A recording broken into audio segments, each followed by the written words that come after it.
C'est difficile de prendre la parole après Jim, mais en réalité, on ne la prend pas après Jim, on la prend après Harold Cobbert. C'est bizarre ce travail de dédoublement, non, Harold?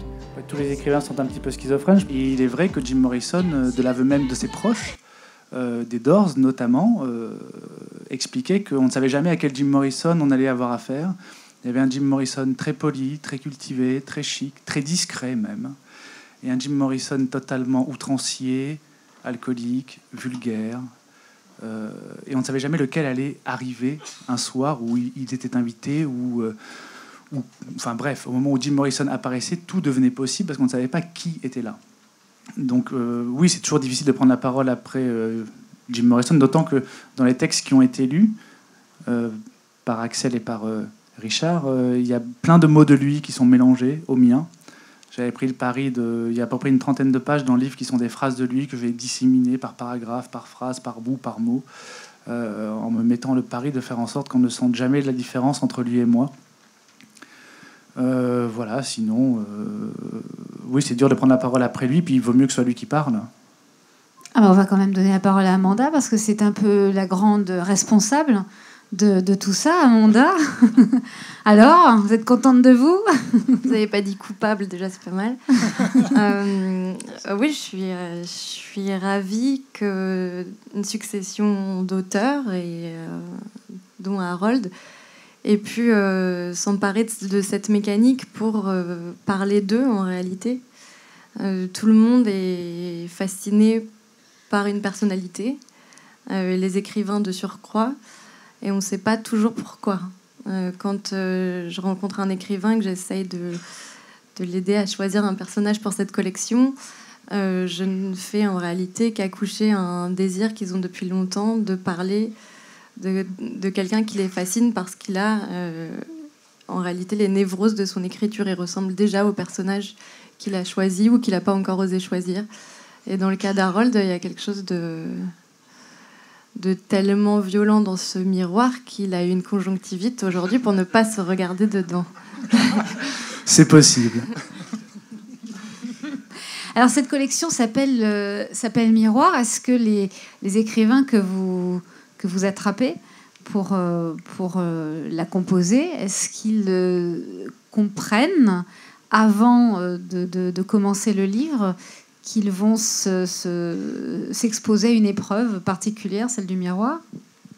Je pense qu'ils prennent un peu ça comme une sorte de repos, c'est-à-dire qu'on nous fournit l'imaginaire quand on a un personnage entre guillemets qu'on s'impose. Sa vie est censée nous nourrir, et donc il y a comme une sorte de jachère où on se repose entre deux romans. Et en réalité, c'est beaucoup plus complexe que ça. Moi, ça m'a pas reposé du tout, ça m'a épuisé, ça m'a lessivé, preuve en est, puisque j'ai la conjonctivité aujourd'hui, comme tu le disais. Non, je pense pas qu'ils se rendent compte de ce que ça représente, pas forcément comme travail, mais comme travail d'introspection en réalité. Alors justement, ça, vous êtes un peu vous faites vraiment une maïotique avec eux. Comment est-ce que vous arrivez à leur faire sortir le personnage? Est-ce qu'ils viennent avec une envie? Comment ça se passe en général, et comment ça s'est passé avec Harold? Souvent, ils viennent avec deux envies. La première envie, c'est comme dans la vie, il y a l'homme qu'on doit épouser, puis celui avec lequel on veut vraiment coucher. Et ben voilà, moi je veux connaître l'amant, quoi. C'est ça qui m'intéresse. Pour un écrivain, c'est ça qui est intéressant. Oui, alors là, on a envie de savoir comment vous faites sortir l'amant du placard. Hein, ça va vite, hein, c'est des écrivains, c'est pas des enfants de cœur. Ça va assez vite, c'est-à-dire qu'ils disent toujours j'ai une idée, puis j'en ai une autre, mais j'ose pas trop. Je t'ai pas fait de proposition, moi je t'en ai fait qu'une, je crois d'ailleurs. Ouais. J'ai tout de suite parlé de la maîtresse. C'était l'année de ton divorce, c'était déjà le bordel. C'était le bordel dans ma tête.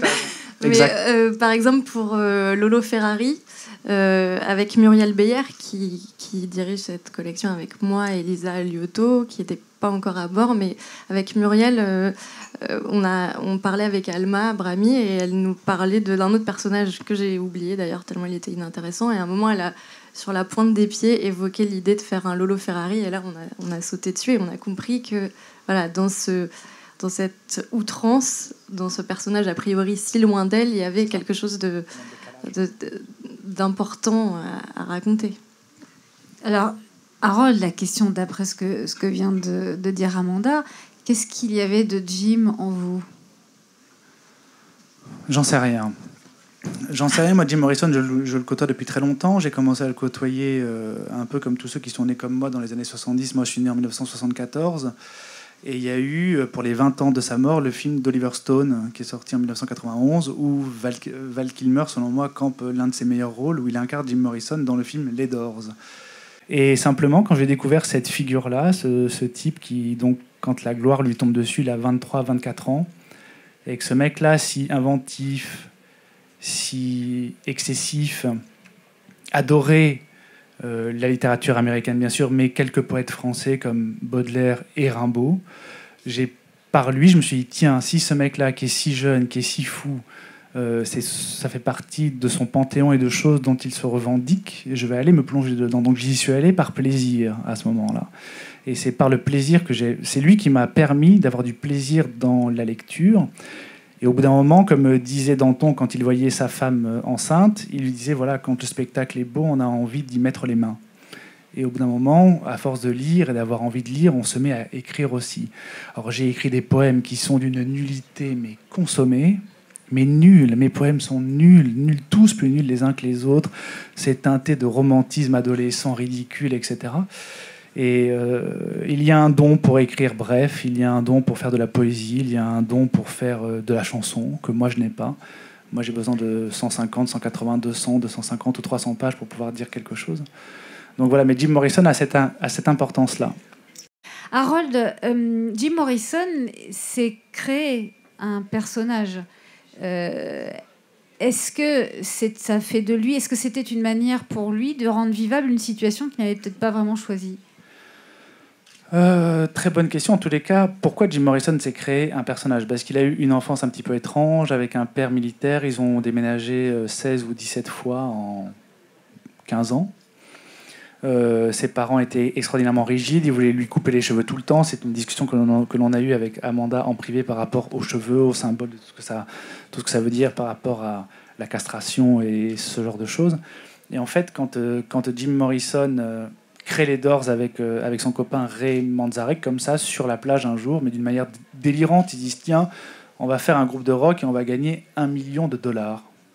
Et effectivement, un an après, ils ont un groupe de rock et ils ont gagné plus d'$1 million avec ce groupe de rock-là. Et il va voir l'un des plus grands coiffeurs de cette époque et lui demande de lui faire la tête, la même coupe qu'Alexandre le Grand. Jim Morrison se réinvente. Il devient maître de ses cheveux, il devient maître de sa vie, il devient maître de son image.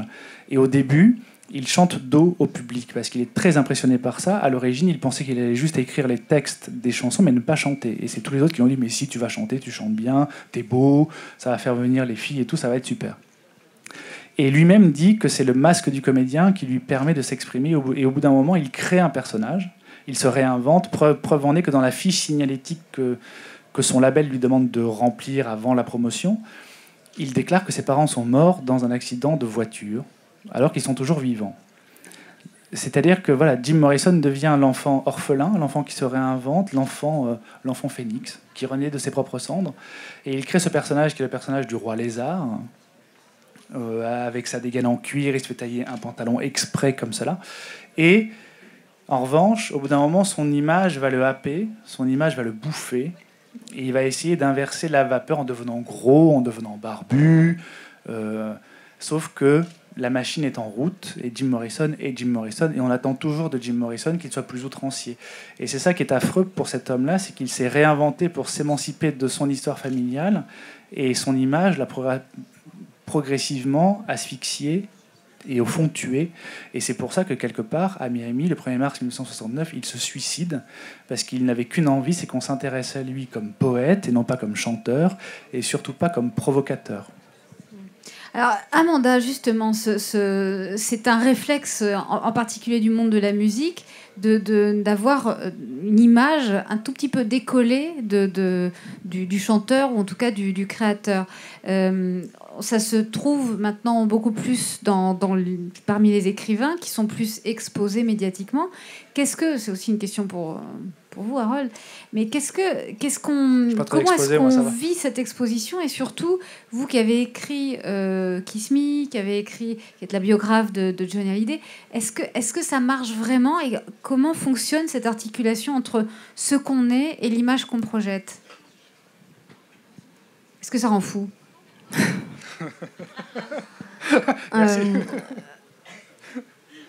Ce qui est amusant, c'est que dans l'image qu'on projette, on apprend beaucoup de choses sur soi. On ne projette jamais une image par hasard. Donc on est responsable de l'image qu'on projette autant qu'on est responsable de ce qu'on est. Et quand on est un artiste, on pense que on a le droit à la transgression, et c'est quand même comme ça qu'on apprend. L'écriture, c'est de la transgression contenue. C'est ce qu'a fait Harold dans ce Jim Morrison, c'est-à-dire qu'il est, je ne sais pas si je peux le dire devant toutes ces jolies filles, mais c'est un garçon sage malgré le blouson en cuir. C'est quelqu'un qui a des limites, et soudain devant un papier, un stylo, on n'en a plus. Moi qui n'ai jamais fumé, je sais que la contenance du fait d'être écrivain, elle existe ailleurs. C'est-à-dire qu'on n'a plus besoin de m'imaginer avec une cigarette. On sait quand on approche un écrivain, qu'on approche quelqu'un qui a une grenade dans la main. C'est bien plus dangereux et sulfureux. Mais je pense qu'effectivement, si on se met à croire à l'image qu'on projette, on peut devenir fou. Ouais. C'est juste un élément de compréhension de ce qu'on est, mais c'est pas la vérité. C'est dur de faire la différence parfois, non? Oui, pour des personnes qui sont pas prêtes intellectuellement à ça, ou pour qui ça arrive soudainement ou injustement, pour des personnages de télé-réalité, oui.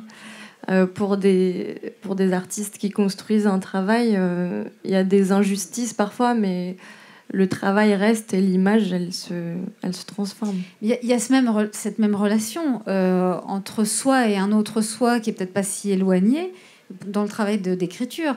Ne serait-ce que le jeu de la narration, le jeu même beaucoup plus risqué qu'a emprunté Harold, qui s'est vraiment mis dans la peau de quelqu'un qui a existé. Mais à chaque fois que vous empruntez un jeu et que vous racontez une histoire, à quelle distance il n'existe pas, j'espère pour les gens dans la salle, il n'existe pas une personne monolithique faite d'un seul bloc. On est tous la somme de ce qu'on aurait voulu être, de ce qu'on a été, de ce qu'on n'ose pas devenir. Et tous ces gens cohabitent en nous. Et c'est ce qui fait qu'on est des êtres différents les uns des autres. Harold, le jeu de Jim est-il différent d'autres jeux que vous avez pu emprunter? Ben oui, il est très difficile d'abord parce que Jim Morrison est américain, première chose, et ça peut sembler idiot, mais on n'écrit pas l'américain comme on écrit le français. Ce sont deux langues qui n'ont pas la même psychologie collective, qui n'ont pas la même scansion, et en plus, ici, c'est un exercice d'oralité puisque Jim Morrison est censé se confier à un psy qui ne parle pas. Donc il faut effectivement essayer de faire sonner le français comme de l'américain traduit, même pas de l'anglais traduit, mais de l'américain traduit, ce qui est très différent. Donc ça a été une voie assez difficile à trouver. Je sais que j'ai une amie qui est là, je crois, là je peux pas la voir parce qu'elle est dans le noir, qui avait lu le premier chapitre, qui m'avait dit écoute, c'est pas mal, mais ça sonne encore un peu français. Et j'avais trouvé que sa remarque était totalement pertinente. Et donc du coup, je n'ai lu pendant l'écriture de ce livre que du Bukowski, qui était excellemment bien traduit dans la collection Les Cahiers Rouges.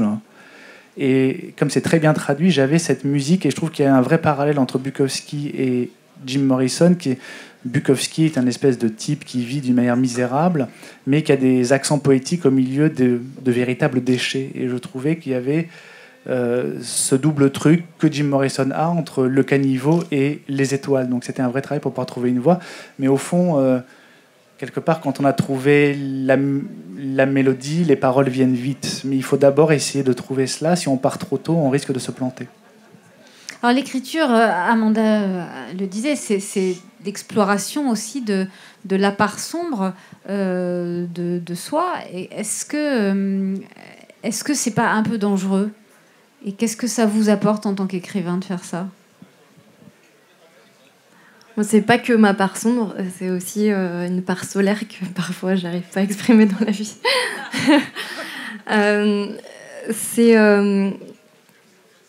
C'est dangereux. C'est-à-dire, non, ça c'est vraiment les... Qu'est-ce c'est que pour vous ça en que vous êtes faites? fasciné par les écrivains. Mais... Ne retournez pas les choses, je vois bien la manœuvre. Elle est habile. Non, c'est pas... Elle est fille de psy, fais gaffe. C'est pas dangereux, il est dans la, Mais il est dans la forte, salle. elle est forte toute seule, il n'y a pas de problème, elle n'a pas besoin de... Non, il est pas... Qu'est-ce qu'on en fait quand on va dans des endroits de soi? Non, c'est L'écriture, dangereux de pas aller gratter, de pas chercher en soi. Moi, j'ai eu la chance d'avoir pendant de nombreuses années un éditeur qui nous a quittés maintenant, qui est Jean-Marc Roberts, et qui considérait pas qu'on faisait un livre tant qu'on se faisait pas mal, quoi. Il me disait, ouais, c'est bien, mais tu peux en écrire 15, ça te fait pas mal, ça. Donc tant que je me faisais pas mal, c'était pas un livre. Et oui, bien sûr, il faut se faire mal, et en vieillissant, on apprend à se faire mal avec parcimonie, en sachant comment se retenir. Au tout début, quand je commençais à écrire, je sais pas si toi aussi, mais je me mettais dans des états de douleur atroces, artificiels. Je me lamentais, j'étais très contente de me faire plaquer. Aujourd'hui, je me fais plaquer, mais je suis pas contente. Mais voilà, j'écris pas mieux ou moins bien selon mes états. J'arrive à aménager cet espace-temps différemment. Ça se dissocie, ouais, à peu près. Pourquoi? Tu veux me poser une question précise? D'abord, on a dit qu'on se voyait parce que c'était plus convenable et que nous sommes des gens bien élevés. Vous voulez me poser une question précise, non, mademoiselle? La question, c'est que du coup... que nous nous connaissons à peine. Oh, oui, c'est vrai. On s'est rencontrés là, 2 minutes. Juste. Surtout, pour en revenir à ce que disait Jean-Marc Roberts, ça sert à quoi d'avoir eu mal? Est-ce que ça vous aide, vous, ensuite, en tant que personne en dehors de l'écriture, à vous construire? Ça vous fait travailler, acquérir plus de langue, approfondir le travail d'écrivain? Est-ce que la question servira à quoi, à un sens? Être écrivain, c'est passer d'une humilité totale à une immense prétention. A priori, ça sert à rien. Les livres sont pleins de bibliothèques, personne ne nous attend. Mais le jour où on écrit, on est persuadé que ça sert à quelque chose, qu'on est là, qu'on va sortir quelque chose de spécial, d'à part, comprendre, soulager, faire du bien, pas qu'à soi, aux autres, et quelque chose d'altruiste et moi j'ai l'impression toujours d'écrire quelque chose d'important. Une fois que je l'ai écrit, non. mais voilà, sur le coup, il faut ce moment-là de manque d'humilité, et du coup cette douleur est justifiée par l'idée que c'est pas un livre de plus. En tout cas, je sais pas, je pense que quand on est écrivain, on n'a pas vraiment le choix. Et est-ce que vous apprenez vivre ou pas? Est-ce que ça vous apprend des choses sur vous, de livre en livre, et de souffrance, on va dire, en souffrance? Il y a de la souffrance, certes, mais il y a aussi beaucoup de joie. Moi, je tiens à défendre le côté joyeux du fait d'écrire, du plaisir que l'on a à écrire, le plaisir que l'on a peut-être même si effectivement on travaille sur une souffrance, et que la sublimation permet de passer du moins au plus, précisément. C'est le principe même de cela. Et je ne crois pas non plus tout le temps au côté le vieux pain des Landes, vous savez, il faut au cœur une entaille profonde pour épancher ses vers, divine larme d'or, ce vieux truc que les romantiques nous ont servi pendant 350 ans, il faut être pauvre, il faut être malheureux, dans une mansarde, avec personne, avec le courant d'air, un quignon de pain rassis depuis 3 mois. Non, on peut aussi écrire en étant joyeux. Alors le travail d'écrivain ne consiste pas seulement à écrire aujourd'hui, il consiste aussi à représenter son livre, et plus encore depuis que les réseaux sociaux organisent une communication sauvage. Enfin, organiser quelque chose de sauvage, je suis consciente que c'est pas forcément, mais malgré tout, qui ne passe pas forcément par le réseau du livre. Est-ce que aujourd'hui l'écrivain n'est pas contraint d'avoir à son tour une image, ce dont il a longtemps été à peu près protégé? C'était le livre qui incarnait les choses. Est-ce que vous vous sentez plus exposé que vous ne le pensiez avant d'écrire, l'un et l'autre? Oui, moi je le suis, mais avec la vanité absolue de croire que tout ça passe et que les livres ça reste. Donc on joue le jeu qu'il faut jouer, et puis on écrit. Avec un masque? Non, pas forcément avec un masque. Moi, je j'ai rien à cacher de spécial. Je suis très similaire là. Si vous êtes avec moi autour d'une table à boire un café, j'ai rien à cacher, mais j'ai pas non plus à exhiber. Et ce que je peux donner de moi de nudité dans un livre maîtrisé, j'ai pas du tout envie de le donner dans une part qui n'est pas artistique. Donc c'est la seule chose que je demande à respecter, c'est cette distance-là. Moi, j'aurais bien aimé qu'on puisse encore aujourd'hui faire comme faisait Maurice Blanchot avant. De lui, on n'a que 2 photos floues et rien d'autre. On n'a aucune image de lui. Il reste que ses livres. Peut-être faire les Daft Punk en bouquin. Ouais, c'est ça. C'est ça. Je pense que on pourrait faire un truc tous les deux à 4 mains, on se masque et tout. Mais non, mais voilà, j'aurais aimé ça. Effectivement, maintenant, on est dans une époque de la personnalisation. Tout se personnalise. Les voyages se personnalisent. Les séjours dans les hôtels tout se personnalise. Donc l'art aussi se personnalise et s'incarne sur une personne. On est effectivement obligé d'être un peu le VRP de soi-même. Moi, c'est un truc qui m'amuse de temps en temps. Au bout d'un moment, c'est un truc qui m'agace profondément parce que j'ai juste envie de pouvoir être avec mes copains chez moi, ce que je fais quand même, et vivre très très tranquillement. Mais en même temps, je suis pas très exposé. Notre joyeux prix Nobel de cette année, on ne peut pas dire que ce soit l'homme le plus communicatif du monde, et son travail Son travail est exceptionnel, ouais. Exceptionnel. Oui, enfin, êtes-vous vraiment convaincu que Modiano, à l'ère des réseaux sociaux, pourrait devenir encore Modiano? Oui, évidemment. Sans jouer ce jeu-là? Oui. Oui. T'as les yeux dans les yeux. Hein. Oui. Oui. C'est possible. Moi, je poserais la question différemment. Je décalerais par rapport à la littérature. Est-ce que les Doors seraient possibles aujourd'hui? Sans doute, mais par des biais différents, pas par les circuits de musique classique auxquels eux ont participé au moment où ils se bâtissaient précisément. Mais j'ai pas l'impression que la création soit morte. Elle reste, elle passe par différents biais. On est peut-être dans une époque un peu mutante et on ne sait pas trop vers où est-ce qu'il faut regarder, quoi. Je pense surtout qu'il y a moins d'artistes maudits, en réalité, aujourd'hui. Ouais. C'est rare qu'il y ait un type qui joue seul dans sa cave et qui soit un génie. Ils sont vite détectés, découverts. Après, ce qu'on en fait, c'est autre chose. Mais c'est aussi cette chance-là, les réseaux sociaux. C'est de dire... je peux faire lire quelque chose à quelqu'un demain, si j'en ai envie, même si je ne suis pas publiée. Je peux faire écouter mes chansons. Donc, moi, je n'y vois pas que des choses négatives dans l'art. Qu'est-ce que c'est qu'une star aujourd'hui? Quel sens vous donnez à ce mot? C'est une question compliquée parce qu'en vrai, les stars, je crois que l'idée est née un peu avec les grandes stars du cinéma hollywoodien ou avec Gabin ou avec des gens comme ça. Il faudrait s'interroger sur qu'est-ce que veut dire le mot star. Le mot star en anglais, ça veut dire étoile, et une étoile, c'est précisément un astre qui peut être mort mais dont la lumière continue de nous parvenir encore aujourd'hui. Aujourd'hui, malheureusement, il y a peut-être beaucoup de petites lucioles qui brillent vite fait et qui meurent le lendemain. Il y a une phrase de je sais plus qui dit certaines personnes sont comme certains vaudevilles, on ne les chante qu'un temps, il faut se méfier de ce côté éphémère qu'il pourrait y avoir. Il existe toujours des stars, mais quand on parle de stars de la télé-réalité, ça me semble une contradiction dans les termes. Voilà, par exemple, on a tendance à starifier des choses qui ne le sont pas.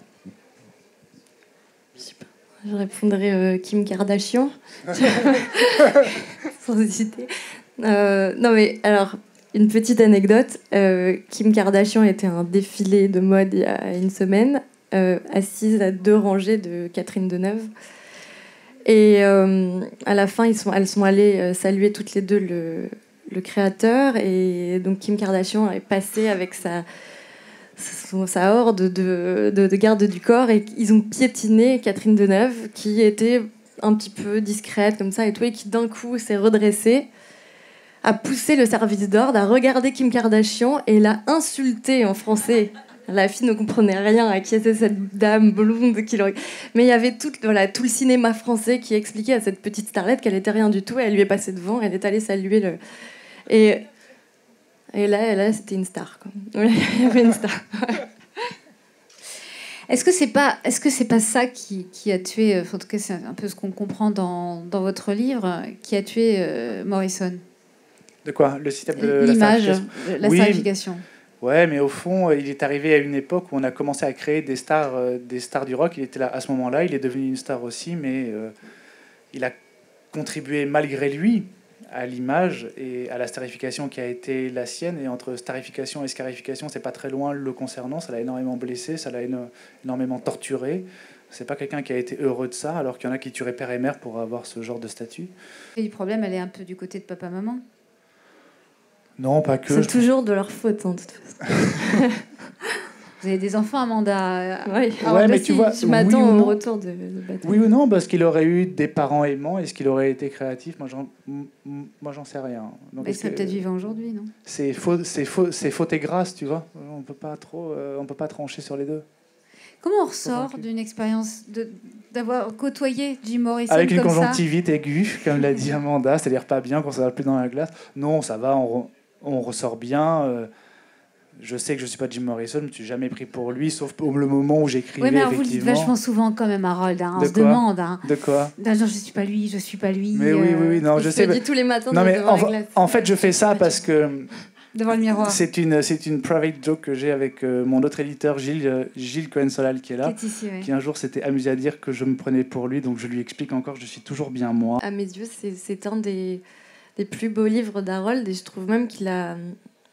Voilà, il a franchi encore un cap dans son écriture, et je pense que Jim lui a fait du bien. Voilà.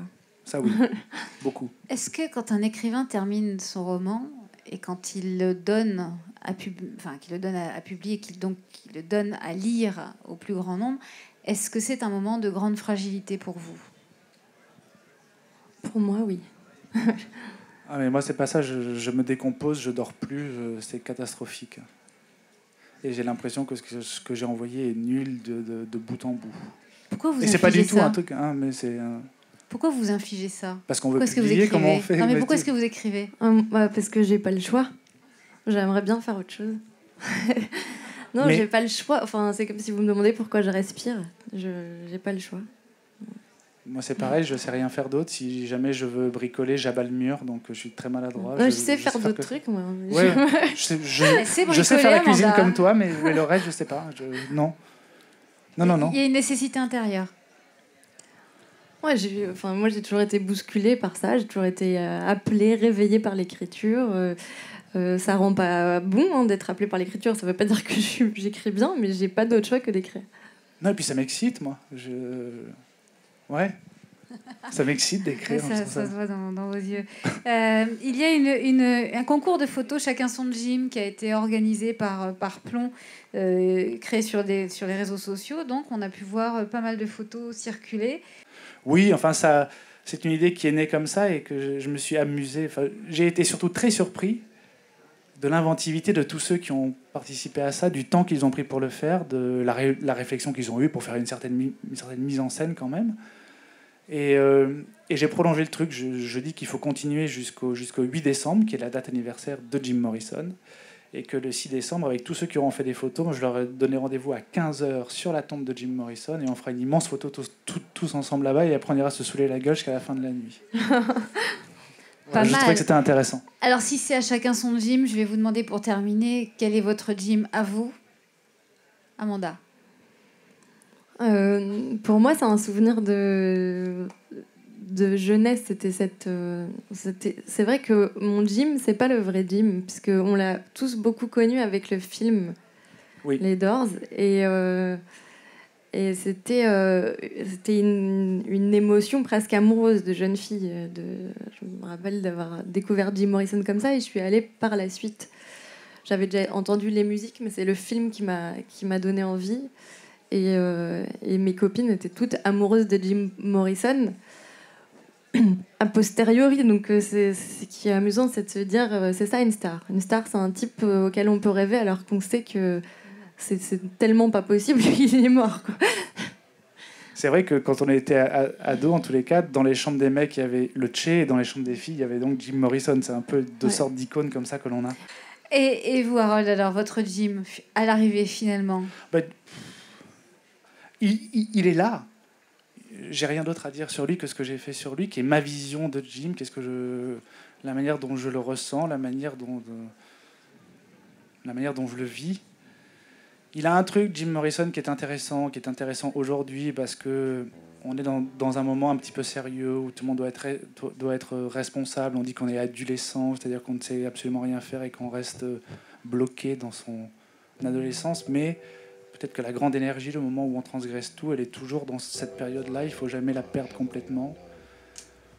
Et Ouais, Jim Morrison, en tous les cas, invite à ne jamais se reposer, quoi. À toujours vouloir aller plus loin, ouvrir les portes et essayer de bousculer un peu.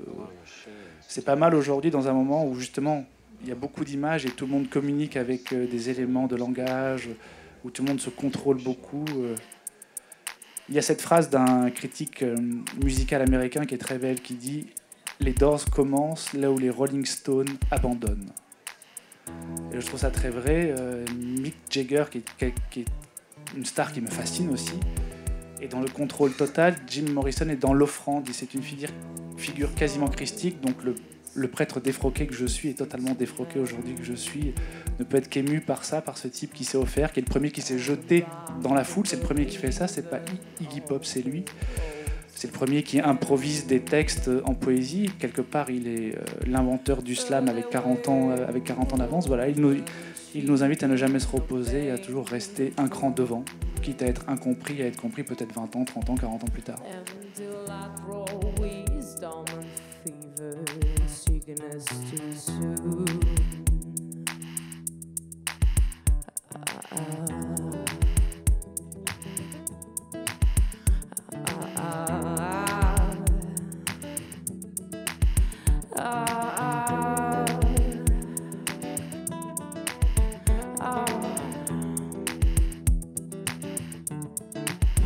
You can try to